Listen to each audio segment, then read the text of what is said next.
ये देखिए इसका पूरा सनलाइट आ रहा है। ये जो पार्ट है ना 24 सितंबर को चालू है, 24 सितंबर को चालू हुआ, 20 मार्च तक ये पार्ट काम है। लेकिन आप इसमें जो नीडल देखिए,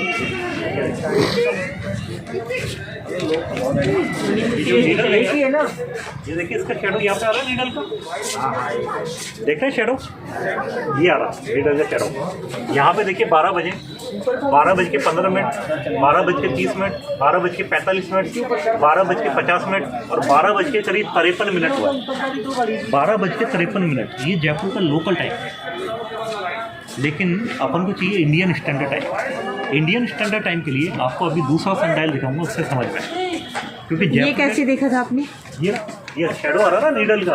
हाँ, ये देखिए नीडल का शेडो यहाँ पे आ रहा है। वो देखो शेडो नवनीत, ये आ रहा है नीडल का शेडो। हाँ, तो यहाँ पे देखो 12 बज गए, 12:15 बड़ी लाइन, फिर 30 मिनट, फिर 45 मिनट, ये 50 मिनट, 5 मिनट है ये, मतलब टोटल 50 मिनट, और करीब यहाँ पे आ रहा है शेडो, तो 53 मिनट हो चुका है।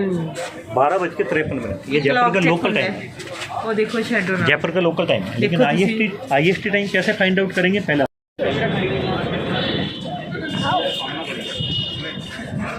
ये देखिए, ये यहाँ का सेकंड इंस्ट्रूमेंट है, इसका नाम है नॉर्दर्न हेमिस्फीयर। आपने देखा होगा हमारा जो सन होता है ना, 6 महीने उत्तरायण में होता है, 6 महीने दक्षिण में होता है, तो ये उत्तरायण वाला पार्ट है, इसके पीछे वाला दक्षिण वाला पार्ट। लेकिन इसका एक टाइम लिमिट है, 22 मार्च से 22 सितंबर जो भी सनलाइट आएगी वो इस पार्ट के ऊपर आएगी, उत्तरायण वाले पार्ट के ऊपर। फिर 24 सितंबर से लेके 20 मार्च तक जो भी सनलाइट आएगी वो दक्षिण वाले पार्ट पे आएगी। तो 6 महीने ये पार्ट काम करता है, 6 महीने वो पार्ट काम करता है। लेकिन एक साल में 2 दिन ऐसे आते हैं, 21 मार्च और 23 सितंबर, उस दिन दोनों पार्ट पे कोई सनलाइट नहीं आएगा, दोनों पार्ट ब्लैक होंगे। यहाँ पे भी? हाँ, आपको पता है ब्लैक क्यों होंगे? जबकि सूरज की रोशनी रोजाना आएगी, लेकिन दोनों पार्ट ब्लॉक होंगे, ब्लैक दिखाई देंगे आपको। 21 मार्च और 23 सितंबर को, उस दिन क्या होता है, हमारा जो सन होता है ना, बिल्कुल इक्वेटर लाइन पे आ जाता है, 0 डिग्री पे। उस दिन आपका दिन और रात बराबर होता है, 12 घंटे की रात होती है, 12 घंटे का दिन होता है। आप दो डेट नोट कर लीजिए, 21 मार्च 23 सितंबर, उस दिन और रात बराबर होते हैं। तो अभी हमारा सन चल रहा है अपना सदर्न हेमिस्फीयर, यानी कि दक्षिण में। तो ये पार्ट देखो कोई सनलाइट नहीं है, जबकि सूरज की रोशनी आ रही है पूरी, लेकिन इस पार्ट पे नहीं आ रही। वो पार्ट अभी काम है, वो आपको देखो।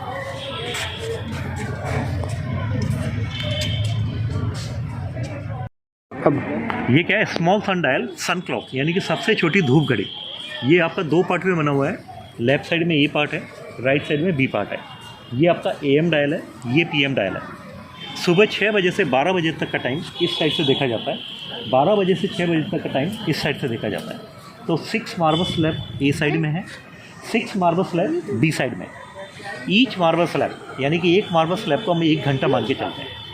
1 घंटे को 4 पार्ट में डिवाइड किया गया 15-15 मिनट के अंदर, 15 मिनट को 3 पार्ट में डिवाइड किया गया 5-5 मिनट के अंदर, और 5 मिनट को 5 पार्ट में डिवाइड किया गया 1-1 मिनट के अंदर। लेकिन 1 मिनट को भी 3 पार्ट में डिवाइड किया गया 20-20 सेकंड के अंदर। तो 20 सेकंड का एक्यूरेसी टाइम आज भी ये घड़ियाँ देती हैं, लेकिन इससे हम जयपुर का लोकल टाइम कैलकुलेट कर सकते हैं। लेकिन हमें चाहिए Indian standard time. Indian standard time के लिए इलाहाबाद को सेंटर पॉइंट माना गया। Allahabad is the centre point of India. तो इलाहाबाद से जयपुर तक के टाइम में कुछ मिनट का डिफरेंस होता है डेली, जो ब्लैक बोर्ड पे रोजाना नोट किया जाता है कि कितने मिनट का डिफरेंस होता है। जनरली जो डिफरेंस होता है 15 मिनट से लेके 45 मिनट का मैक्सिमम डिफरेंस होता है। तो वो पर डे बोर्ड पे नोट किया जाता है। तो सबसे पहले हम क्या करते हैं, जयपुर का लोकल टाइम कैलकुलेट करते हैं, उसके बाद में वो डिफरेंस टाइम उसमें जोड़ देते हैं, तो आपका IST टाइम आ जाता है। कैसे नोट करते हैं टाइम, आइए आपको दिखाते हैं।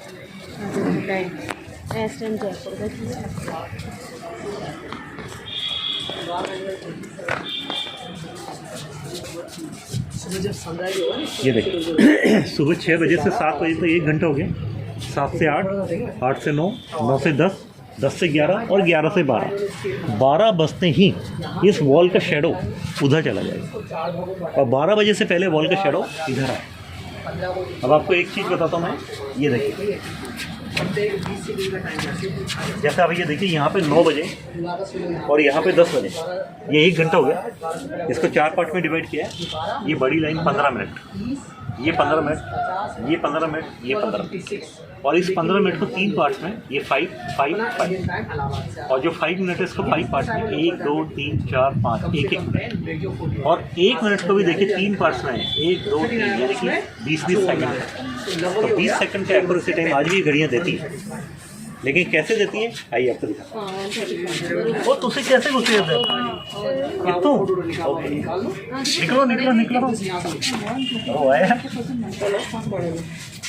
अब दिखाते हैं, आ जाओ बेटा। अभी लिखा है 39 मिनट, पहले के जमाने में नहीं पहले लोकल टाइम बता रहा इथं हे बघ तेव्हाचे बाहेरचे लोक कोण यायचे इथले त्या लोकांना त्याप्रमाणे अच्छा ते किरण पडलंय हां ते पडलंय अच्छा ठीक आहे आप देख रहे हैं वॉल के शेडो, देखिए वॉल के शेडो आ रहा है, वॉल के शेडो आपका यहाँ पे आ रहा है ना बेटा। इधर आना, थोड़ा सा इधर आओ, ये देखो वॉल के शेडो यहाँ पे आ रहा है।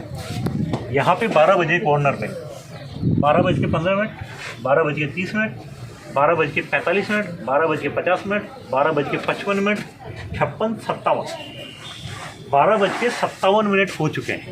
ये तो जयपुर का लोकल टाइम, लेकिन अब देखिए 39 मिनट इसमें लिखा हुआ, 12:57 मिनट प्लस 39, तो कितना हो गया 12:57 मिनट प्लस 39 में से आप 3 लेस कर दीजिए तो 36, 1:36 मिनट के आसपास। कितना टाइम हुआ है 1:37 हो रहा है। ये देखिए, ये उस जमाने की घड़ियाँ हैं 17th सेंचुरी, क्योंकि अब शेडो है ना, ये देखो 38 पे आ गया है। 12 बज के करीब 58 मिनट हो चुका है, 12:58 मिनट प्लस 39 मिनट, तो यानी कि 1:37 मिनट ऐसे। ये उस जमाने की घड़ी है। आप दिखाएंगे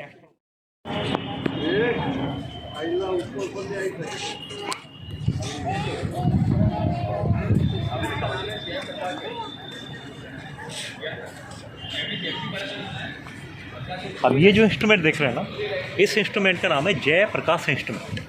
जय का मतलब है जय सिंह, प्रकाश का मतलब है सनलाइट, क्योंकि जितने भी इंस्ट्रूमेंट है सारे सनलाइट से काम करते हैं। If you come in cloudy weather, rainy season, तो ये काम नहीं करेंगे, वो प्रॉपर सनलाइट से काम करते हैं।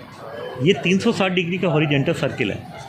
आप देख रहे हैं बीच में 4 वायर्स लगे हुए हैं, 4 वायर्स लगे हुए हैं इसमें, ईच वायर ऑफ 90 डिग्री, एक वायर 90 डिग्री का है। अगर आप 4 को 90 से मल्टीप्लाई करेंगे तो 360 डिग्री का हॉरिजेंटल सर्किल। बीच में आयरन प्लेट देखते हैं, iron plate represent for the sun position. Iron plate को हम सन मान के चलते हैं। इस आयरन प्लेट का शेडो जहाँ पे गिरेगा उससे हम पता कर सकते हैं अगर अभी भी किसी बच्चे का जन्म होगा उसकी सूर्य की राशि क्या होगी, उससे ये पता कर सकते हैं। आपको पता है अपने टोटल 12 राशि होती है, 12 राशियों के नाम इसके आज भी लिखे हुए हिंदी लैंग्वेज में। आप पास में आके देखेंगे आपको दिखाई देगा। ये देखिए सारी राशियों के नाम इस पे लिखे हुए हैं हिंदी लैंग्वेज में। सबसे पहले आप मेरा फिंगर शेडो देख रहे हैं, फिंगर शेडो ये आपका इक्वेटर लाइन है। 21 मार्च और 23 सितंबर को 21 मार्च और 23 सितंबर को इस आयरन प्लेट का शेडो यहाँ पे आएगा। उस दिन आपका दिन और रात बराबर होंगे, 12 घंटे की रात, 12 घंटे का दिन। उसके बाद में 6 महीने हमारा सन ऐसे ऊपर जाता है और 6 महीने वो नीचे आता है। तो ये देखिए इक्वेटर लाइन, मेरा फिंगर शेडो। ये आपका हो गया लिब्रा यानी कि तुला राशि। ये हो गया आपका स्कॉर्पियो वृश्चिक राशि। ये हो गया आपका सेजिटेरियस यानी कि धनु राशि। और ये है आपका कैप्रिकॉर्न मकर राशि। जब इस आयरन प्लेट का शेडो मकर राशि में आता है वो आता है आपका 21 दिसंबर। वो दिन आपका सबसे लंबी रात होती है, सबसे छोटा दिन होता है। उसके बाद में अपना सन वापस इक्वेटर लाइन पे आ जाता है, ये यहाँ पे इक्वेटर लाइन पे, फिर वो 6 महीने नीचे चलता है। ये इक्वेटर लाइन, ये पहला कॉलम एरिस यानी कि मेष राशि। ये हो गया टॉरस यानी कि वृष राशि। तीसरा हो गया ये जेमिनी यानी कि मिथुन राशि। और ये लास्ट जो मार्बल देख रहे हैं ये है कर्क राशि। जब इस प्लेट का शेडो लास्ट मार्बल पे आता है कर्क राशि में, वो आएगा आपका 22 जून। उस दिन आपका सबसे लंबा दिन होगा, सबसे छोटी रात होगी। लेकिन हमें ये पता करना है अगर किसी बच्चे का जन्म होगा तो उसके सूर्य की राशि क्या होगी। तभी आप देख रहे हैं प्लेट का शेडो कहाँ जा रहा है, ये देखिए गैप में जा रहा है, उधर से दिखाई दे रहा है।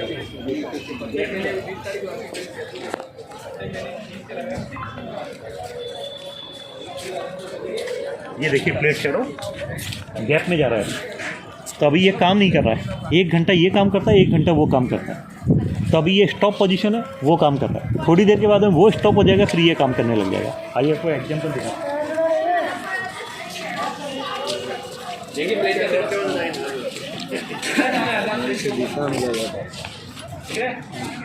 प्लेट के ऊपर देखिए थोड़ी देर उतर जाएगा प्लेट का शेडो बिल्कुल कॉर्नर पे आ रहा है, क्योंकि ये स्टॉप होने वाला है, स्टॉप होने वाला है अभी। तो आप वापस मेरा फिंगर शेडो देख लो। आपका ये तो हो गया इक्वेटर लाइन, ये इक्वेटर लाइन है। ये हो गया आपका लिब्रा तुला राशि, ये हो गया आपका स्कॉर्पियो यानी कि वृश्चिक राशि, ये हो गया सैजिटेरियस, और ये हो गया कैप्रिकॉर्न मकर राशि। और फिर उसके बाद में सन नीचे आता है 6 महीने ऐसे, तो ये शेडो यहाँ पे आ रहा है। तो ये आ रहा है शेडो आपका कुंभ राशि का, यानी कि एक्वायरिस। तो अगर किसी बच्चे का भी जन्म होगा, उसकी सूर्य की राशि होगी एक्वायरिस, कुंभ राशि। क्योंकि हमारा जो सन होता है ना, 1 महीना एक राशि में होता है, उसके बाद वो चेंज हो जाता है। और हमारा सन कुंभ राशि में कब आया आपको पता है? 23 जनवरी को, 23 जनवरी को इस राशि में आया है, और 22 फरवरी तक इसी राशि में रहेगा। तो 23 जनवरी से लेकर 22 फरवरी तक जितने भी बच्चे जन्म लेंगे, उसकी सूर्य की राशि होगी कुंभ राशि। तो इससे तो हम क्या है, zodiac sign of the sun find out करते हैं। लेकिन अगर आपको जन्मपत्री बनाना हो, तो आप किसी भी एस्ट्रोलॉजर के पास जाते हैं, आपको 3 चीज़ जरूर पूछता है, आपका date of birth, date of time, date of place. तो यहाँ पे आप किसी भी एस्ट्रोलॉजर को आपका date of birth, date of time, date of place दे दीजिए, यहाँ बैठ के वो पूरी जन्मपत्री बना के दे देता है। लेकिन एक दिक्कत होती है, विदाउट असेंडेंट साइन, विदाउट लग्न राशि, नोबडी कैन मेक हॉरोस्कोप। बिना लग्न राशि के कभी भी जन्मपत्री नहीं बनती है, क्योंकि जो जोडिएक साइन ऑफ द सन होता है ना, जो सन की राशि 1 महीने में चेंज होती है, लेकिन जो लग्न राशि होती है हर 2 घंटे में चेंज होती है, हर 2 घंटे में चेंज हो जाती है। इसलिए राजा ने क्या किया, 12 राशियों के 12 हाउस बनाए, देखिए अलग अलग डिफरेंट हाउस।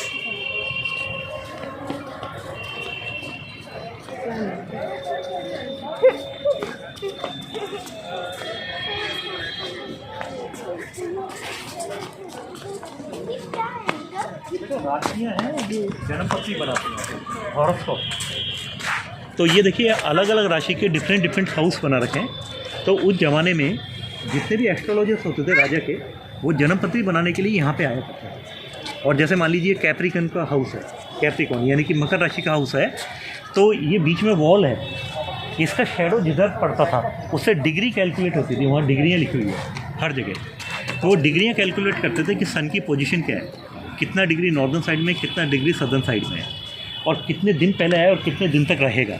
तो पूरी माइनर कैलकुलेशन यहाँ से करके जन्मपत्रियाँ बनाते थे। और जन्मपत्री बनाने के बाद में वो सजेस्ट किया करते थे लकी बर्थ स्टोन्स के बारे में, कि आपका अभी कौन सा प्लैनेट वीक है, उसको पावर देने के लिए आपको कौन सा स्टोन पहनना चाहिए, या आपको कौन सी पूजा करनी चाहिए, कौन सी पूजा करनी चाहिए। तो वो सारा सजेशन पहले दिया करते थे। तो पहले ये क्या है, राजाओं के लिए काम करते थे। और आज भी हमारे यहाँ गोल्ड मेडलिस्ट हैं एस्ट्रोलॉजी में, कुछ लोग हैं जिनकी हॉबी है हाथ देखने के पैसे नहीं लेते, बाकी तो सबके प्राइवेट काम है आजकल, आपको पता है हर आदमी पैसा लेता है। इसके बाद आपको दिखाएंगे अगर सन का एल्टीट्यूड एंगल और लॉन्गिट्यूड एंगल। हाँ आपको आइसक्रीम खिलाएंगे बाहर।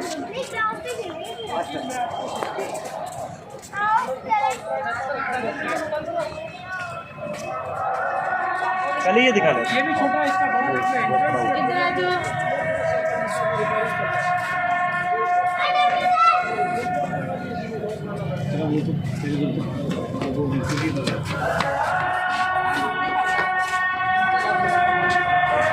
तो ये इंस्ट्रूमेंट देख रहे हैं ना, इस इंस्ट्रूमेंट का नाम है राम इंस्ट्रूमेंट। ये इंस्ट्रूमेंट 2 पार्ट में बना हुआ है, ये पार्ट है वो बी पार्ट है। 1 घंटा ये काम करता है तो 1 घंटा वो काम करता है। इसके जो मिसिंग मार्बल हैं उस साइड में फिट है, उसके मिसिंग मार्बल इस साइड में फिट है। तो both are complementary each other just like a globe. ये 360 डिग्री का हॉरिजॉन्टल सर्किल है, सारी डिग्रियाँ लिखी हुई है, ऊपर देखें डिग्रियाँ लिखी हुई है, क्योंकि हमारा जो सनराइज होता है सुबह वो हमेशा ऊपर से चालू होता है 0 डिग्री, और फिर वो ऐसे पूरा राउंड लेता है। तो करीब 24 घंटे में इस पूरे सर्किल को कंप्लीट करता है, 24 आवर्स। ये क्या है, हॉरिजॉन्टल और वर्टिकल है, सारी डिग्रियाँ लिखी हुई है। आप देखिए 45 डिग्री आपके बगल में लिखा हुआ है, 45 डिग्री। उधर भी देखिए 45 डिग्री लिखा हुआ है, उधर भी 45 डिग्री लिखा हुआ है। फिर उसके बाद देखिए ये 50 डिग्री आ गया, ये 55 आ गया, ये 60 आ गया और लास्ट में 85 डिग्री है। लेकिन हमारे जयपुर में जो सन का लास्ट एंगल है वो होगा 82.5 degree, 82.5 degree. It will never take 90 degree angle in Jaipur. यहाँ पे 90 डिग्री एंगल कभी नहीं लेगा सन, क्योंकि हमारा जयपुर 27 लैटीट्यूड पे बसा हुआ है, इसलिए 82.5 डिग्री लास्ट एंगल है। ये कहाँ पे लेगा 90 डिग्री एंगल? जैसे आपका इलाहाबाद में, इक्वेटर एरियाज़ में, और आपका साउथ अफ्रीका, वहाँ पे 90 डिग्री का एंगल लेगा। तो बीच में जो पोल देख रहे हैं, इस पोल का शेडो जहाँ पे गिरेगा उससे हम पता कर सकते हैं कि सन का एल्टीट्यूड एंगल क्या है, लॉन्गिट्यूड एंगल क्या है। तो आप देखिए यहाँ पे आ रहा है, तो इससे हमको ये पता चलता है कि सन की हाइट क्या है, अभी सन कितना डिग्री मूव कर चुका है, मतलब एल्टीट्यूड एंगल ऑफ द सन। तो आप देखिए नीचे 45 डिग्री लिखा हुआ है, आपने देखा ना यहाँ पे 45 लिखा हुआ नीचे, उधर भी 45 लिखा हुआ नीचे, उससे जस्ट ऊपर 44, फिर आपका है 43 डिग्री। तो 43 डिग्री अभी इसका एल्टीट्यूड एंगल है, मतलब सन का हाइट है। सन 43 डिग्री मूव कर चुका है। इससे टॉप पे देखेंगे आप अर्थ ऑफ द रोटेशन, कि कल रात से अब तक इसने कितना रोटेशन किया है। तो ये देखिए आप ऊपर देखिए, लास्ट में 10 डिग्री लिखा हुआ, ऊपर 10 डिग्री लिखा हुआ कॉर्नर पे, 10 के बाद में 11, 12, 13, 14, 15, 16 और नियर अबाउट 17 डिग्री के आसपास। तो 17 डिग्री इसका अभी अर्थ ऑफ द रोटेशन, मतलब इतना इसका लॉन्गिट्यूड एंगल कह सकते हैं, अर्थ ऑफ द रोटेशन कह सकते हैं। तो ये इससे देखा जाता है। तो अभी ये वर्किंग में है, वो अभी स्टॉप है, उसका शेडो क्या है, गैप में जा, तो वो काम नहीं कर रहा है, ये काम कर रहा है। तो 1 घंटा ये काम करता है, 1 घंटा वो काम करता है, ये सेम चीज़ है।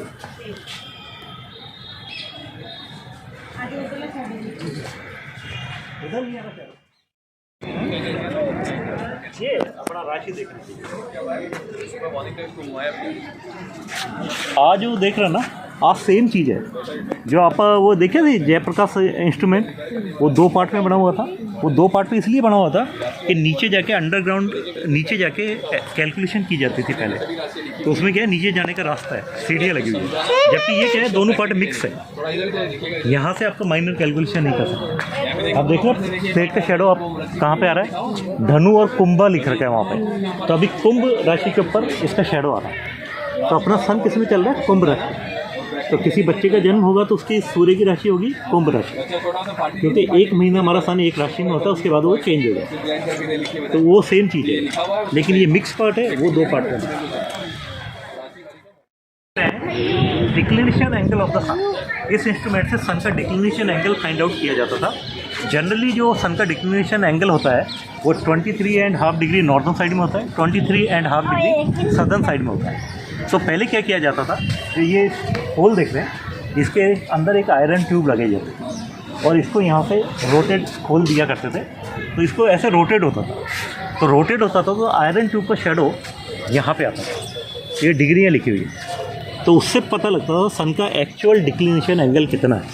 लेकिन अभी क्या है, गवर्नमेंट ने इसको एक प्लेस पर फिक्स कर दिया है यहाँ पे, क्योंकि लोग यहाँ पे आते थे, इस पर बैठ के झूला झूलते थे, तो ये क्या डैमेज होने लग गया था, इसलिए गवर्नमेंट ने इसको फिक्स कर दिया, वरना ये वर्किंग कंडीशन में आती है। ये हमारी प्रॉब्लम है। अपन नहीं देखे थे कल अंबर फोर्ट में लोग नाम लिखे हैं जगह जगह नहीं तो अपने इंडिया में इतनी बढ़िया दोबारा बोलते हैं, ये दुनिया का सबसे बड़ा सनडायल है, इसको बोलते हैं लार्जेस्ट सनडायल सन क्लॉक। लार्जेस्ट सनडायल सन क्लॉक, ये सनडायल भी क्या है, 2 पार्ट में बना हुआ है, ए पार्ट और बी पार्ट, लेकिन ये क्या है 10 गुना बड़ा है छोटे सनडायल से। और ये सनडायल 2 सेकंड का एक्यूरेसी टाइम देता है, जिसको Guinness book of world record मिला है। लेकिन अभी इसको क्या है, गवर्नमेंट ने थोड़ा बैन कर रखा है, नीचे जाके कोई कैलकुलेशन नहीं कर सकता, क्योंकि अभी क्या है, स्टूडेंट ग्रुप बहुत आते थे यहाँ पे, तो ऊपर तक चढ़ जाते थे, तो इसलिए गवर्नमेंट ने इसको अभी बैन किया है। तो अंदर जाके हम कैलकुलेशन नहीं कर सकते, इसको बाहर से ही देखना पड़ेगा। वैसे 2 पार्ट में बना हुआ है, ये भी A part and B part. इसको बोलते हैं pointer of the pole star. ये जो फर्स्ट इंस्ट्रूमेंट देखते हैं इसको बोलते हैं pointer of the pole star, यानी कि ध्रुव तारा देखने के लिए बनाया गया था। इसका जो डायरेक्शन है ना वो 27 डिग्री नॉर्थ में है। तो अगर आप रात के टाइम पे आते हैं तो यहाँ पे बैठ के जो एरो का निशान लग रहा है वहाँ पे बिल्कुल सीधा आपस में देखेंगे, आपको जो भी तारा नजर आएगा वो ध्रुव तारा ही होगा, क्योंकि पोल स्टार कभी भी अपनी पोजीशन चेंज नहीं करता है, हमेशा वो उत्तर में फिक्स होता है, नॉर्थ साइड। तो इसको बोलते हैं नॉर्थ पोल।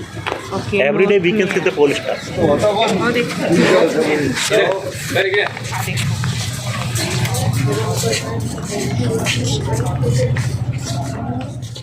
17वीं सेंचुरी में घड़ियाँ नहीं होती थी, लोग टाइम कैसे देखते थे, किसी बच्चे का जन्म होगा तो उसके सूर्य की राशि क्या होगी, किस दिन सूर्य ग्रहण होगा, किस दिन चंद्र ग्रहण होगा। तो यहाँ पे क्या है, कुछ इंस्ट्रूमेंट है उनका हमको कैलकुलेशन करना पड़ता है। तो जितनी भी ऑब्जर्वेटरीज है सारी जयसिंह ने बनाई थी, वो 17वीं सेंचुरी में 1728 में बनके ये तैयार हुआ था। टोटल 5 जंतर मंतर है इंडिया में, वो आपका दिल्ली, मथुरा, वाराणसी, उज्जैन और जयपुर।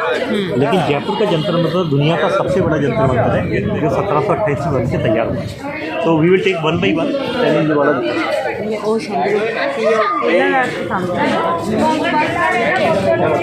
ये पहला इंस्ट्रूमेंट है, ये फर्स्ट इंस्ट्रूमेंट है, इसका नाम है यंत्र राज। यंत्र राज यानी कि जितने भी यंत्र हैं सबका राजा।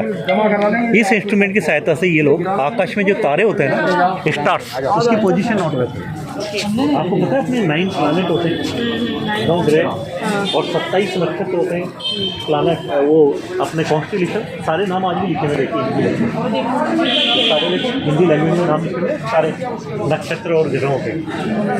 इसमें कुछ हॉरिजेंटल वर्टिकल लाइन्स हैं, लेकिन बीच में जो होल देखते हैं ये हमारा जयपुर है, जयपुर का पोजीशन। तो हमारा जयपुर जो है वो 27 डिग्री नॉर्थ में बसा हुआ है, उत्तर दिशा। तो इसको यूज कैसे करते हैं, सबसे पहले इस होल के अंदर एक टेलीस्कोप लगाते हैं, फिर उसको स्काई में ऐसे रोटेट किया जाता है। थोड़ी देर के बाद में किसी भी पर्टिकुलर स्टार्स का रिफ्लेक्शन इस पार्ट के ऊपर आता है, उससे ये पता लगता था कौन सी राशि में कौन सा ग्रह चल रहा है, कौन सा नक्षत्र चल रहा है। उसके आधार पर ये लोग बनाते थे पंचांग यानी कि कैलेंडर, और कैलेंडर की सहायता से ये लोग बनाते थे हॉरोस्कोप यानी कि जन्मपत्र। तो ये आज भी वर्किंग कंडीशन है, यहाँ पे जन्मपति बनाई जा सकती है आज, लेकिन अभी गवर्नमेंट इसको बैन कर दिया, नहीं तो लोग क्या अपने नाम लिख जाएंगे इसके ऊपर, इसलिए इसको अंदर से बंद करें। जबकि वो देख रहे हैं वो ब्लैंक है, उसमें कुछ भी लिखा हुआ है, वो एक तरह से क्वेश्चन पेपर है स्टूडेंट को, जिसके बाद सब्जेक्ट होता है एस्ट्रोनॉमी, वो अपना प्रैक्टिकल उधर करते हैं और आंसर सीट लिखते हैं। तो क्वेश्चन पेपर है, ये आंसर सीट है।